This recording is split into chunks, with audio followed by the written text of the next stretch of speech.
வணக்க மக்களே! மைவி3 வழக்கு விசாரணை என்னதான் நடக்குது? கம்பெனி இயங்குமா? ஸோ உண்மையான தகவல் என்ன? அப்படின்றத இந்த வீடியோல பார்க்க இருக்கோம். நீங்க நம்ம சேனலுக்கு புதியவரா இருந்தீங்கன்னா, மறக்காம ஒரே ஒரு சப்ஸ்கிரைப் அண்ட் மறக்காம இந்த வீடியோவுக்கு ஒரு லைக் போட்டுருங்க. இது வந்து 4 பேருக்கு வந்து போய் சேரும்.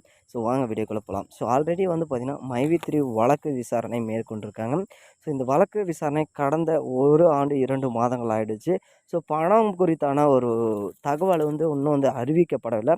ஒரு 2 வாரங்களுக்கு முன்பு வந்து பார்த்தீங்கன்னா, சக்தி ஆனந்த் அவர்கள் கிட்ட இருந்து பேசின ஆட்கள் வந்து பேசியிருந்தாங்க. ஸோ அதாவது பணம் கொடுக்க தயாரா இருக்காங்கன்னு. ஸோ அந்த அப்டேட் கிடச்சி 1 வாரத்துக்குள்ளாரே வந்து பார்த்தீங்கன்னா, யாரெல்லாம் கம்ப்ளைண்ட் குடுக்குறீங்களோ குடுங்க அப்படின்ற மாரி போலீஸ் டிபார்ட்மெண்ட்டுக்கிட்டேருந்து தகவலும் வந்துருச்சு. குற்றப்பிரிவு கிட்டேருந்து. ஸோ அதே மாரி வந்து பார்த்தீங்கன்னா, இது வந்து 2வது டைமா வந்து அலௌன்ஸ்மெண்ட் குடுத்துருக்காங்க. ஸோ ஏன் இவங்க மறுபடியும் அந்த வந்து குடுத்துட்டே இருக்காங்க அப்படின்றது வந்து பார்த்தீங்கன்னா, ஒரு பெரிய கேள்விய வந்து எழுப்பியிருக்கு. ஸோ ஆனாலும் வந்து பார்த்தீங்கன்னா, அதிக அளவு மக்கள் வந்து பார்த்தீங்கன்னா, இந்த கம்ப்ளைண்ட்ட குடுத்தாங்கன்னா ஏன்னா லட்சக்கணக்கான பேர் இருக்கிறாங்க இந்த மைவி3 வாடிக்கையாளர்கள். ஸோ அதாவது இதில ஒர்க் பண்ணுறவங்க அப்படின்னு கூட சொல்லலாம்.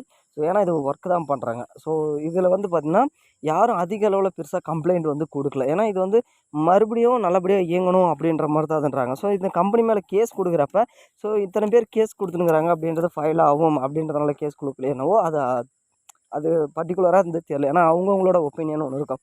ஸோ ஒருத்தர் வந்து பார்த்தீங்கன்னா, நமக்கு பணம் கிடைச்சா போதும் அப்படின்னு ஒரு வேதனை இருக்கும். ஸோ அதனால வந்து பார்த்தீங்கன்னா, ஒரு சிலர் வந்து கேஸ் குடுத்துருக்கலாம். ஸோ இன்னும் வந்து பார்த்தீங்கன்னா, இதுக்கான ஒரு தெளிவான முடிவு கிடைக்கும் அப்படின்ற ஒரு நம்பிக்கையில எல்லாருமே தான் இருக்காங்க. ஸோ இந்த கம்பெனி மறுபடியும் இயங்கணும் அப்படின்ற ஒரு வேண்டுதலும் சரி, ஸோ இதுதான் வந்து பார்த்தீங்கன்னா, நம்ம வாழ்வாதாரம் அப்படின்றதும் சரி, எல்லாருமே வந்து இருக்காங்க.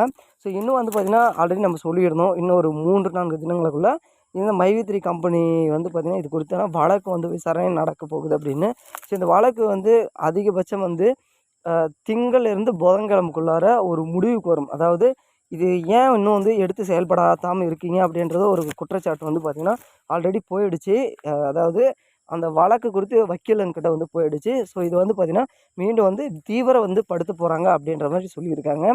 ஸோ தீவிரப்படுத்தப்பட்டாங்கன்னா, சில கேள்விகள் வந்து கோர்ட்ல வந்து சொல்லுவாங்க. ஸோ ஏன் இந்த வழக்க வந்து முடிக்காம இருக்கீங்க? ஏன்னா ஜட்ஜி கண்டிப்பா கேட்பாரு.